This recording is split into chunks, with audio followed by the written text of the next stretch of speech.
Canon MF752CDW എന്ന പ്രിൻ്ററിൻ്റെ അൺബോക്സിങ്ങും first setup എങ്ങനെയാണ് ചെയ്യുന്നത് നമുക്ക് ഒറ്റ നോട്ടത്തിൽ കണ്ടുവരാം. ഇതിൻ്റെ ഫുൾ വീഡിയോ നമ്മുടെ ചാനലുണ്ട്, ലിങ്ക് ഞാൻ താഴെ കൊടുക്കാവുന്നതാണ്. അപ്പോൾ ആദ്യം നമുക്ക് ബോക്സ് ഓപ്പൺ ചെയ്യാം. ബോക്സ് ഓപ്പൺ ചെയ്യുന്ന സമയത്ത് തന്നെ നിങ്ങൾക്ക് ഇവിടെ കാണാൻ സാധിക്കും ചെറിയൊരു യൂസർ മാനുവലിൻ്റെ പാക്കിംഗ് ഉണ്ട്. ഇത് പവർ കേബിൾ കാര്യങ്ങളാണ് വരുന്നത്. ഡ്രൈവർ സൈഡും കൂടെ വരുന്നുണ്ട്. നമുക്ക് നേരെ ഇനി ബോക്സിൽ നിന്നും പ്രിൻ്റർ പുറത്തോട്ട് വെക്കാം. വേറൊരാളെ ഹെൽപ്പ് ചെയ്യുന്നത് നല്ലതായിരിക്കും, കാരണം കുറച്ച് വെയിറ്റ് ഉണ്ട് പ്രിൻ്റർ.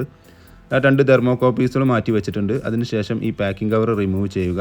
പിന്നെ ഈ ഓറഞ്ച് കളർ സ്റ്റിക്കേഴ്സ് കുറേ കാണാൻ നിങ്ങൾക്ക് സാധിക്കും. അതെല്ലാം മസ്റ്റായിട്ട് റിമൂവ് ചെയ്തിരിക്കണം. അത് റിമൂവ് ചെയ്യാതെ ഒരിക്കലും പ്രിൻ്റർ ഓൺ ആക്കാൻ പാടില്ല. 1 by 1 ആയിട്ട് ഞാൻ റിമൂവ് ചെയ്തുകൊണ്ടിരിക്കുകയാണ്. ഇതിൻ്റെ ഫുൾ വീഡിയോ നമ്മുടെ ചാനലുണ്ട്, ലിങ്ക് ഞാൻ താഴെ കൊടുക്കാവുന്നതാണ്. കൂടുതൽ വിവരങ്ങൾക്ക് വേണ്ടി ചാനൽ സബ്സ്ക്രൈബ് ചെയ്യുക, ഫോളോ ചെയ്യുക, കമൻറ്റ് ചെയ്യുക, ഷെയർ ചെയ്യുക. Thank you for watching my video.